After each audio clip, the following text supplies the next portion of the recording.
Shalom, selamat pagi. Perkenalkan, nama saya Firentina Kewasule, NIM 2103030107. Saya dari kelas C, semester 1, Fakultas Ilmu Sosial dan Ilmu Politik, mahasiswa dari Nusa Cendana Kupang. Di video kali ini saya akan mengulas atau mereview buku yang berjudul Demokrasi Deliberatif di Asia. Di sini saya akan menjelaskan sedikit mengenai demokrasi deliberatif.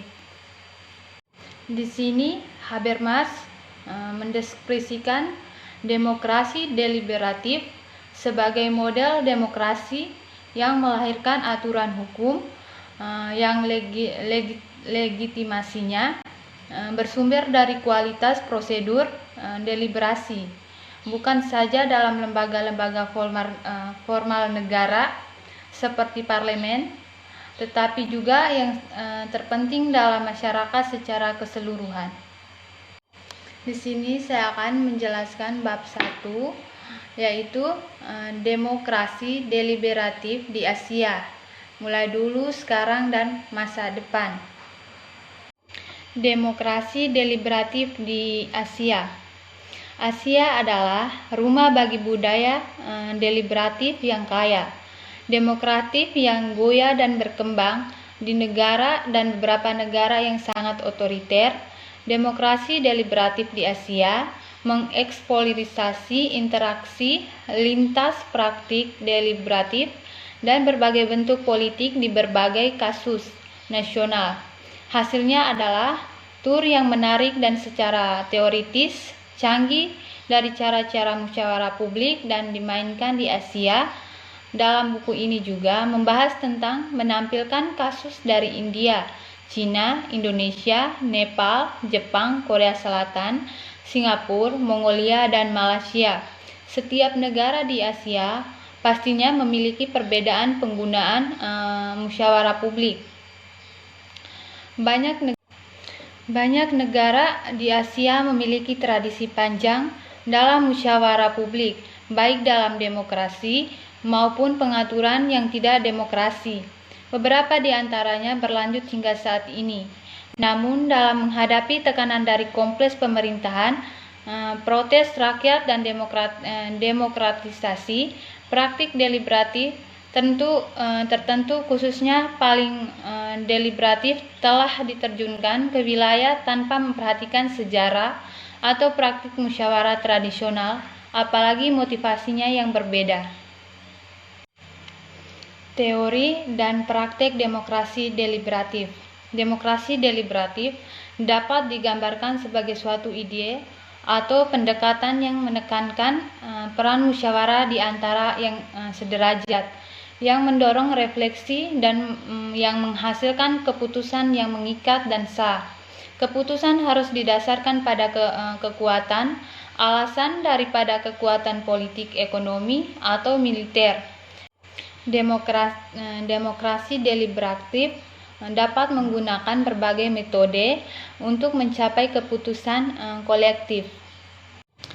Bastiger dan Parkinson berpendapat bahwa demokrasi deliberatif adalah suatu di mana keberanian pemberian alasan dan refleksi bersama merupakan bagian integral dari keseluruhan kerja sistem demokrasi.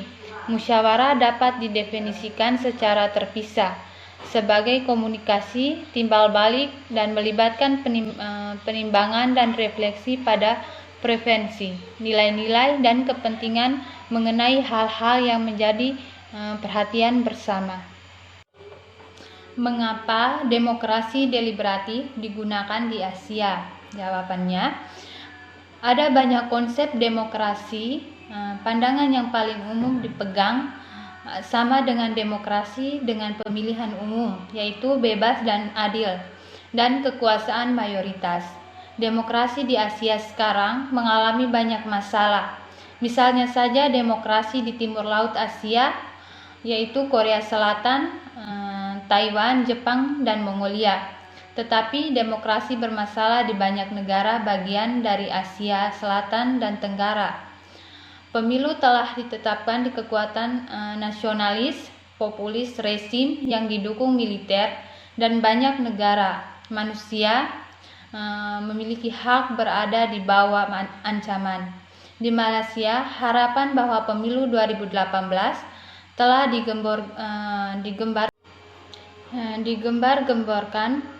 Era demokrasi hancur ketika bekas koalisi Barisan Nasional ditaklukkan kembali berkuasa, meskipun tidak memiliki mayoritas parlemen yang jelas. Myanmar militer terus mengalami reformasi demokrasi dan melanggarkan kekejaman berskala besar pada orang Rohingya. Thailand sebagian besar tetap berada di bawah kekuasaan militer bahkan setelah pemilihan, sementara Kamboja dan Bangladesh sama-sama menggunakan cara di luar hukum untuk membatasi gerakan oposisi dan menentukan hasil pemilu sebelumnya.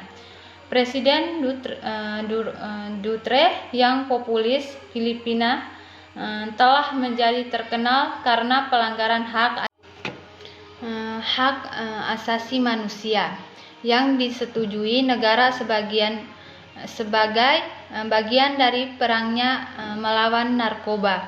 Di India, Perdana Menteri Modi telah menggunakan mayoritas besarnya untuk memimpin agenda nasionalis Hindu yang telah mengakibatkan meletusnya protes dengan kekerasan melintasi negara.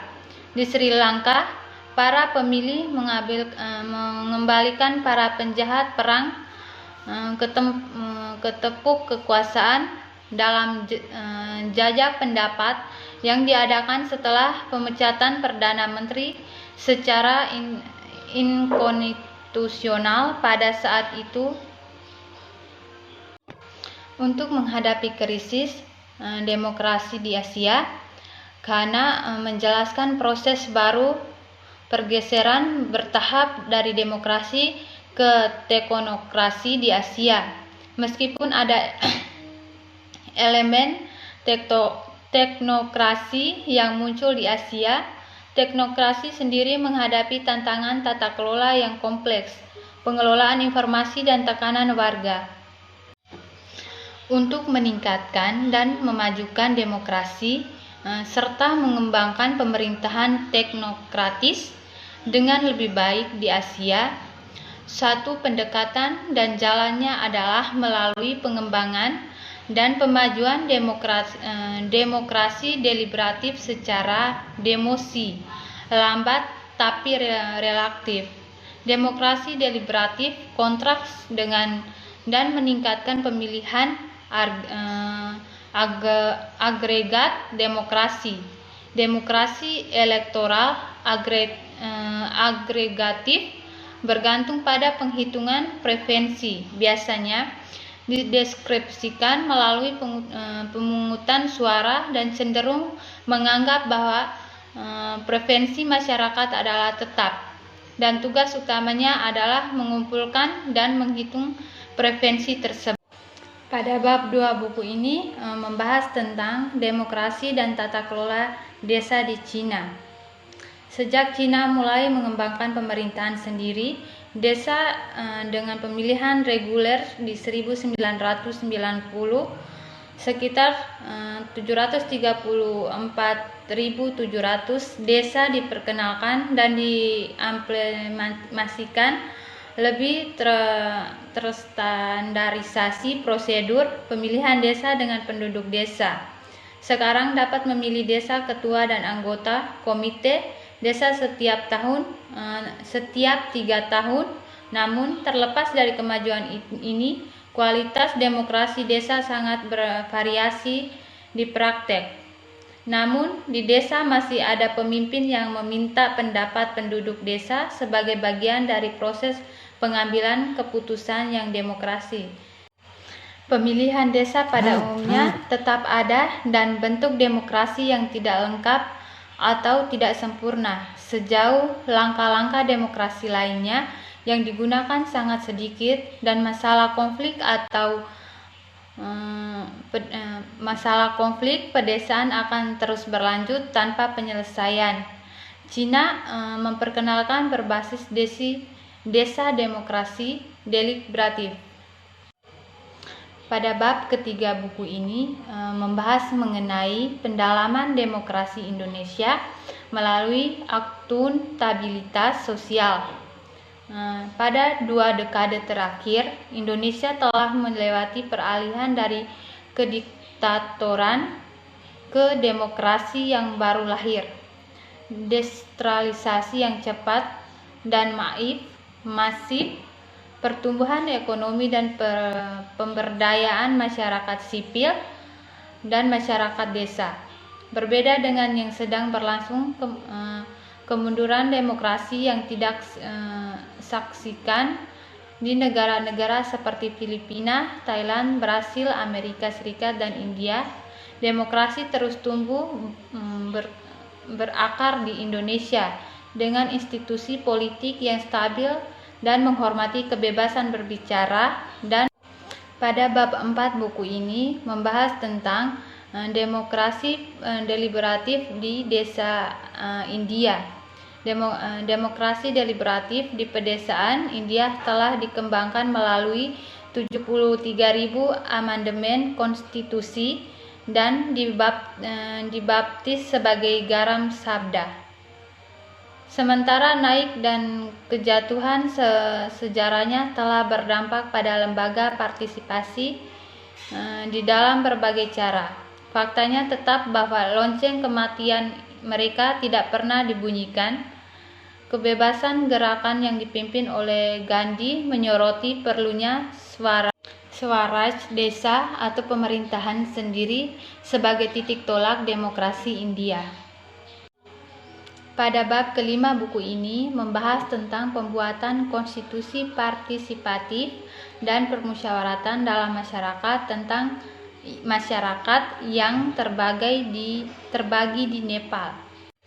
Selama 20 tahun terakhir, Nepal telah mengalami transformasi yang luar biasa. Di Belkon abad ini, ia terperosok dalam perang saudara antara pemberontak Maois dan negara. 10 tahun kemudian, di tengah proses pembuatan konstitusi partisipatif dengan pandangan untuk mendirikan sekuler federal republik demokratis, konstitusi sekarang telah diundangkan dan sedang dilaksanakan.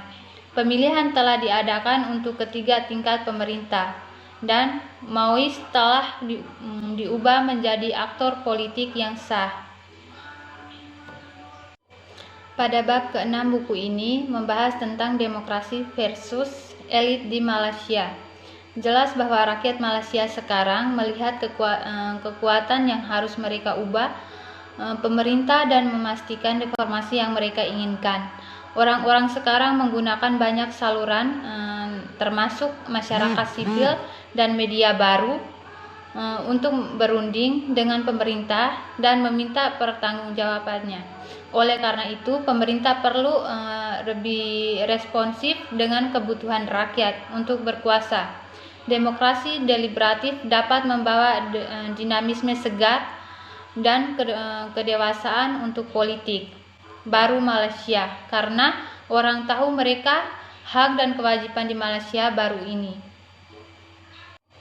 Malaysia memiliki tradisi budaya reli yang tertanam dalam konsep musyawarah, mufakat, dan gotong royong yang dapat membentuk praktik musyawarah publik di tingkat nasional dan akar rumput. Pada bab ke-7 buku ini membahas mengenai konsultasi sebagai partisipasi non-demokrasi Singapura dan implikasinya. Lalu apa implikasi mendasar dari kerangka MOP dan studi kasus Singapura ini untuk kontribusi lain pada volume ini? Pertama, tanpa mempertimbangkan hubungan dan dinamika ekonomi politik yang spesifik secara historis, resep tentang demokrasi deliberatif cenderung ke arah voluntarisme. Kedua, terhadap mana demokrasi deliberatif diukur menetapkan premium dan politik pluralisme mendahului kapasitas peserta politik untuk mendapat serius menentang kekuatan elit dan ketidaksetaraan sosial dan politik yang terkait. Pada bab ke-8 buku ini membahas mengenai perjalanan demokrasi deliberatif yang tidak menyeluruh di Filipina. Intinya, dari politik deliberatif adalah ide pemerintahan sendiri di mana warga negara menjadi pembuat keputusan kolektif yang mempengaruhi kehidupan mereka. Pada bab ke-9 buku ini membahas mengenai demokrasi dan deliberatif polling dalam pembuatan kebijakan di Jepang. Jepang membangun dasar-dasar sistem politik pada tahun 1990-an dan mengalami demokrasi Taisho pada tahun 1910 sampai 1920-an. Demokrasi Taisho. Jepang menghadapi kegagalan demokrasi sebagai akibat dari militerisme pada tahun 1930-an. Setelah Perang Dunia Kedua, rezim demokratisi sedang berlangsung, tetapi deliberatif demokrasi belum berakar kuat. Teori demokrasi partisipatoris diperkenalkan, tetapi implementasinya terbatas pada politik lokal.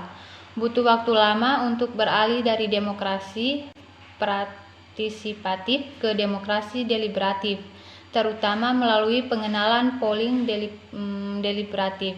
Sekarang sudah ada 7 polling permusyawaratan resmi yang dilakukan di Jepang, termasuk 2 di nasional, bermasalah.